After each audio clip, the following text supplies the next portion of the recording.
tudo bem? Me chamo Thiago Gelinha, sou professor de Geografia dos Amazônios do Colégio NEP e a gente está aqui para mais uma aula de Geografia do 8º ano do Ensino Fundamental, ok? A gente vai agora para o quarto bimestre, o quarto e último bimestre, para o último assunto do ano, que a gente vai falar aqui agora sobre, a gente já falou sobre a América do Norte, América Anglo-Saxônica, agora a gente vai falar sobre América Latina, ok? A nossa América, América do Sul, que faz parte do Brasil, ok? Bora lá. Olha aí. Território da América Latina. Critérios socioeconômicos baseados nos países que têm a colonização latina.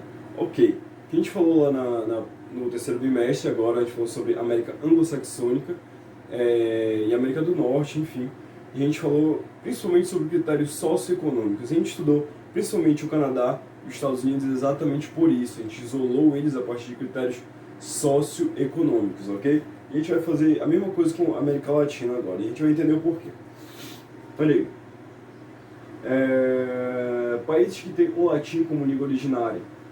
A gente já falou sobre isso também, sobre essa divisão do idioma, né? E agora a gente vai relembrar os países que têm o latim, a língua morta, o latim, a língua conhecida, difundida na época do Império Romano, como língua originária da sua língua atual, como Portugal, Espanha, França, Romênia e Itália, ok?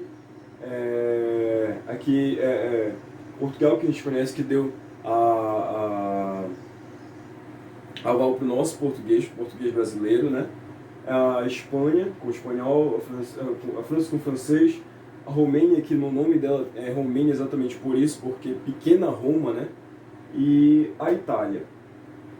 E os principais colonizadores aqui foram Portugal, Espanha e França. Os países que chegaram no nosso continente, no continente americano do sul, e colonizaram as terras, que aqui viviam muitos índios, enfim. Falam muito sobre descobrimento, mas quem já estava muito mais tempo aqui eram os indígenas, enfim. Então a gente já consegue perceber a partir disso. Aqui o caso da Guiana e do Suriname. A Guiana inglesa, e o Suriname, eles não são originários da língua latina, do latim, né? Eles falam inglês, a Guiana que foi colonizada por ingleses, o Suriname também. Então eles, assim como várias outras ilhas do Caribe, que falam inglês e foram colonizadas por ingleses. E aí a gente vê por que eles estão nesse meio aí da América Latina. Exatamente porque a gente dividiu por critérios socioeconômicos. A divisão da América Latina é exatamente essa, América Anglo-Saxônica e América Latina. E essa é uma divisão socioeconômica. Canadá e Estados Unidos estão distantes dos outros países da América do Sul e da América Central, exatamente por critérios econômicos e sociais. E a Guiana e o Suriname, eles encaixam nesses critérios econômicos e sociais que a América do Sul e a América Central se veem hoje em dia. Então, por isso, eles estão nesse mesmo meio aí que a América do Sul e a América Central, ok? Mesmo não falando nenhuma dessas línguas aqui originárias desses países latinos, ok? Aqui a organização colonial e o capitalismo comercial. A gente tem que lembrar que no século XVI, quando surgiu as grandes navegações e os países europeus, eles saíram em busca de novas terras, em busca de novas matérias-primas, era o auge ali do capitalismo comercial, ou seja, o capitalismo que ainda na sua gênese, né, na primeira fase do capitalismo, que ia atrás de outros territórios para extrair essa matéria-prima, chegar no seu território e comercializar. O capitalismo comercial se fez a partir disso, do extrativismo, da exploração natural de outros territórios. Então, essa foi a organização colonial que se deu nos territórios aqui da América Latina, principalmente nos territórios da América do Sul. Essa organização de exploração do capitalismo comercial que residia aqui. Onde esses países eram fonte de recursos. O exemplo que eu dei aqui, o pau-brasil, que foi o primeiro recurso utilizado aqui no Brasil nesse período do capitalismo comercial e da colonização, que era, a partir do pau-brasil, eles conseguiam uma tintura que conseguia atingir os tecidos de vermelho na época, tecidos esses que saíam muito caros e vinham do pau-brasil e dessa coloração avermelhada que tinha dele, meio abrasiva, né, por causa da brasa, que por um acaso deu origem ao nome do nosso país. né?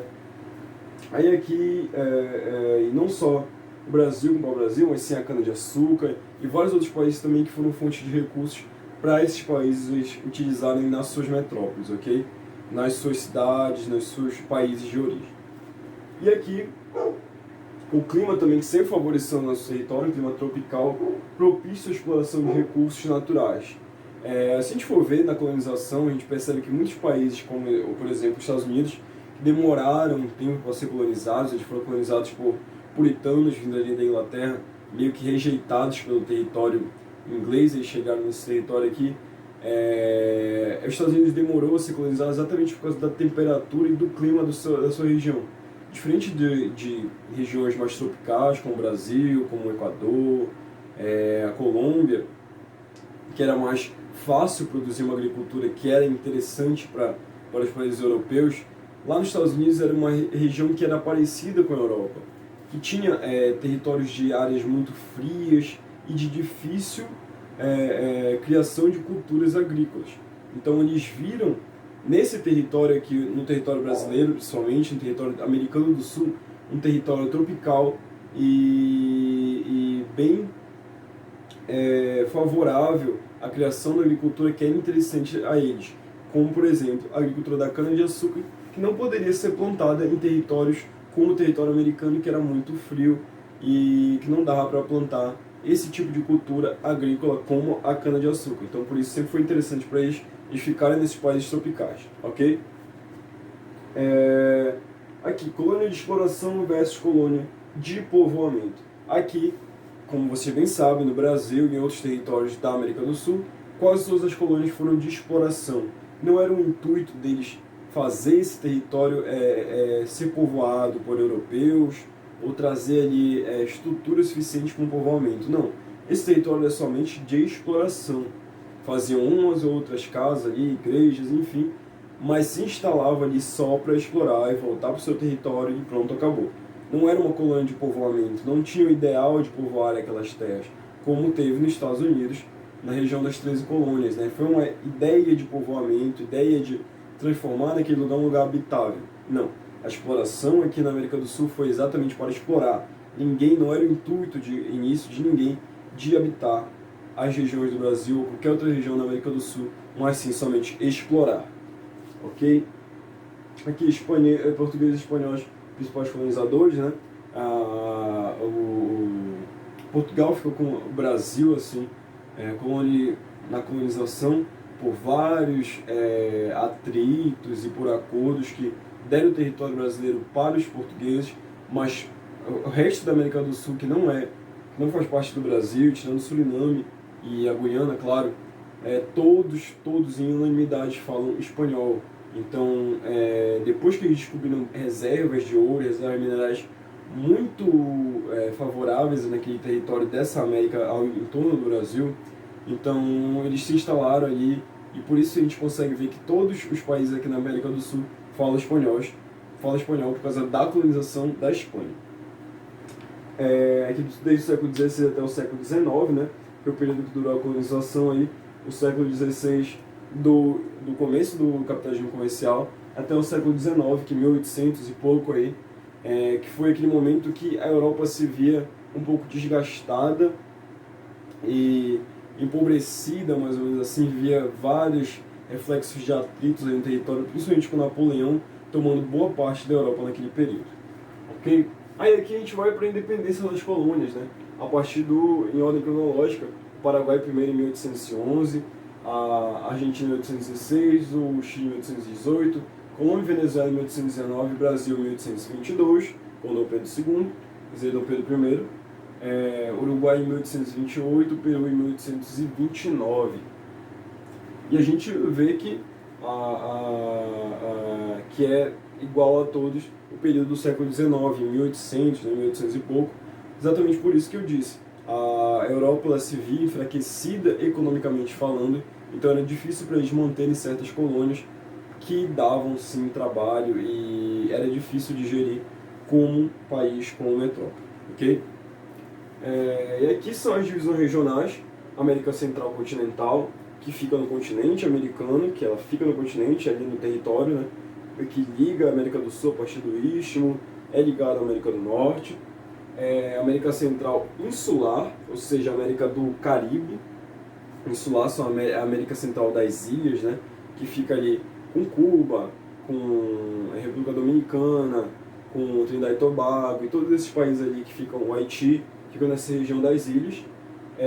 América Andina, que seria a América dos Andes, ali com o Peru, a Colômbia, a Venezuela, que fazem parte ali, a Bolívia também, que fazem parte dessa América mais alta, que fica ali às margens dos Andes, ok? Dessa região montanhosa dos Andes. E aqui a América Latina, que seria Uruguai, Argentina, Paraguai, que ficam ali nas margens, ao entorno que cresceram, nasceram as margens do Rio da Prata, que boa parte daí está na Argentina, ok? E o Brasil também como uma região à parte, por ser um país muito grande, e ser um país muito de vários contrastes regionais, então o Brasil tem uma região somente para ele. Aí aqui são as grandes riquezas minerais da América do Sul, que a gente falou sobre a exploração no começo da colonização aqui na América do Sul. Então hoje em dia tem esse intuito, esse futuro que esse passado de exploração que teve aqui continua e se perpetua, mas de outra forma, já ligado ao capitalismo também, mas só que de uma outra forma do capitalismo. A gente vê regiões minerais sendo geridas aqui, principalmente no Brasil, sendo geridas por grandes empresas europeias. Então, boa parte do que é nosso não fica com a gente, né? Com tanto questão de lucros quanto questão dos minérios mesmo. Então, essa colonização do capitalismo comercial somente fez evoluir até os períodos de hoje em dia. E aqui são os territórios mais ricos. O Chile é rico em cobre e ferro, a Bolívia em gás natural, a Venezuela em petróleo, que abre os olhos de muitos outros países aí, principalmente os Estados Unidos aí na região da América do Norte, na Europa, exatamente por ser um combustível fóssil muito importante para manutenção, para fazer materiais de plástico, como combustível para a gasolina, combustível para os automóveis, enfim, é muito importante. E o Brasil com o minério, né, com o minério de ferro, com bauxita, com manganês, com ouro. Aqui em questão de minério, o Brasil é muito favorecido em vários pontos, ok? Espero que vocês tenham compreendido essa aula, que possam copiar assim que pausarem um pouco os vídeos, que eu tenha me feito entender, que vocês tenham um ótimo momento de estudo agora e que se preparem para o quarto bimestre, ok? Muito obrigado e bom dia!